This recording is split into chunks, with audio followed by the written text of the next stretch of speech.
All right, here we go. We've dropped the exhaust in great condition, but it needs a nice finish to it. We're going to bore this out as we are going to do to the hood, to the headers, to clean out the insides as best as we can. We don't need to replace everything.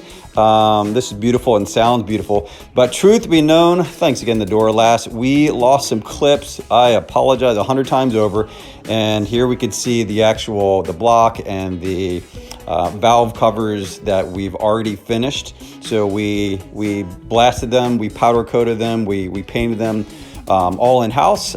We didn't do the headers. We'll explain later why we didn't. We should have. If you're going to do this, your best bet is to get the headers off, bore them out, clean them out, powder coat them, get them all done at once. But we had a couple other things going on that we couldn't. So we're still kind of fishing around. Haven't been able to find the right spark plugs that are the right little shorties is what we call them. Some guys in the shops call them shorties, but we'll find them and we'll get them back in there. But we were testing some other mechanical elements, but in the meantime, at least you can see the outcome of what it's looking like now compared to when we pulled it out of the desert. It just looked like someone took a dump on it, and now it's looking pretty. It's running much better.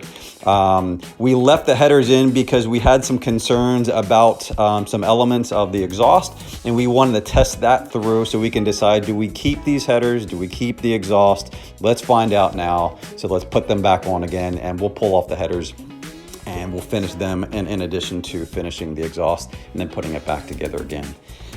Some simple hard work that you can do if you're just taping off. So while we work on getting these headers off, just to kind of go over some prep. So it was fairly easy. We just used a combination of the tin foil to wrap in and seal the areas where we didn't want fumes, dirt, or anything to get into, including where your distributor drops in.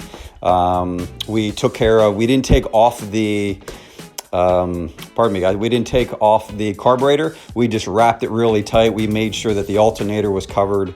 And then we just, other areas of the engine compartment, we actually just used saran wrap and tape to clear it off and almost create like a paint cabin, so that any overspray would hit that saran wrap, and then it was easy to pull off, and you can see what we've got now. So time and prep will be the world of difference. You'll put probably more time in prep work and cutting work than you will the paint work, but it'll be well worth it because it's much easier to paint and keep it nice and clean. So let's keep moving on here as we kind of show you the next steps we're going to take to eventually get these headers off. All right, we are back. Well, we dropped the exhaust, as you can see. Keep in mind that you're going to have two little anchor brackets there. You can see the rubber bracket there. This is the second one.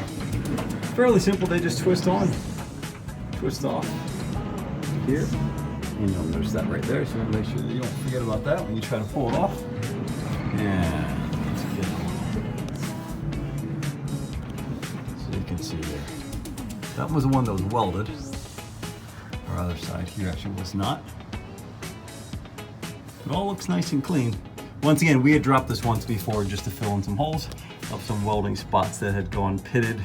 And we realized when we blew some air through it and pressured it, it was repairable. So save some great money. It's a good exhaust system. But let's give you a little sneak peek. Over there, there's your flywheel. There's your starter. There's your oil pan. Little Mule, and there we go. Our headers actually, that are coming straight off of the engine block. So we got that off naturally. You can see we are gonna clean that out real well. Just one thing we realized is the exhaust was spitting out quite a bit of just black. So what we're gonna wind up doing before we start this up, we're gonna fully drop the oil pan, we're gonna flush it out, get a lot of the engine sludge out of there, and not only make it look beautiful, but make it run pretty. Think about it, you wanna make sure that you not only feed your classic good, solid fluids, but you need to clean out. You need to cleanse every now and then, and that's what we're going to do to this, just to make sure that we can somewhat restore the engine. So once again, there are your headers. We're going to pull those out and make them all nice and pretty. All right. Okay, we've got our bolts off nice and easily, and we are carefully pulling out our headers right here. Don't want to scratch anything we put in there before. Now, we should have done this initially, but we didn't. We decided to do this after the fact. So you'll see here, you got a nice clean look of your starter. You have your plugs, so those are new that we replaced. Gas pump down there on the right that we replaced. And as you'll see, you can see your gasket right there, which looks like it might have been one of the old original cork. No, that's not cork. But anyhow, so those are fairly cheap, so we'll replace that. But you can see the look inside there. Look at that perspective. That is not healthy. So that needs some real cleaning. This engine could definitely use a rebuild and re-gut, we'll call it. But we're gonna do our best. So here we go. That we can clean out. So we're gonna do a good cleaning in there to wash this out real nice.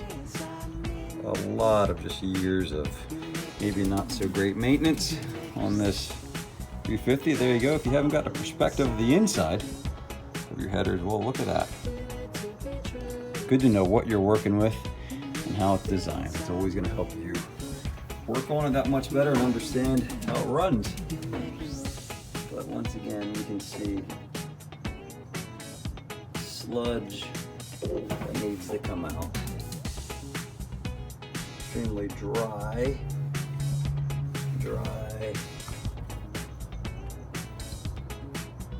and dry. So that we will work on and see if we can clean it out and suck it out as best as we can before we put a new seal, clean up the bottom of the engine after we paint and put this back in place. All right, well, let's go to the other side and we'll keep on working. Okay, now with the headers off and the valves exposed, what we decided to do, because we don't want to take the block off completely, or the head off the block completely, is we're going to clean the valves. I'm sorry, we cleaned the valves. That one is open right now, so you see that openness? That is not when you would want to clean it. But if you're going to clean the valves without doing it properly, which is fully taking the head off, taking the valves out, running them on a wire brush, using some detergents, we didn't do that.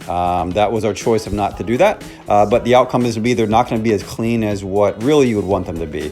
So one, you want to make sure that see that one's closed. You want to make sure it's closed. You've got a vacuum hose alongside of it, and then we use an extended bit on a drill with a wire brush and carefully place it in there to knock off as much sediment as we could off of each valve while the vacuum was sucking it out so it wouldn't get caught in there once the valve actually opened itself. So cautious that the valves are closed. You can see it looks much better compared to what they did when we took the headers off. Not fantastic, but given what we wanted to do, it worked. And we'll just show you a few more here. See, you can see where the wire brush hit that real nice.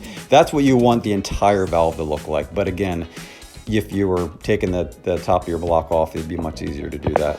So just a good perspective.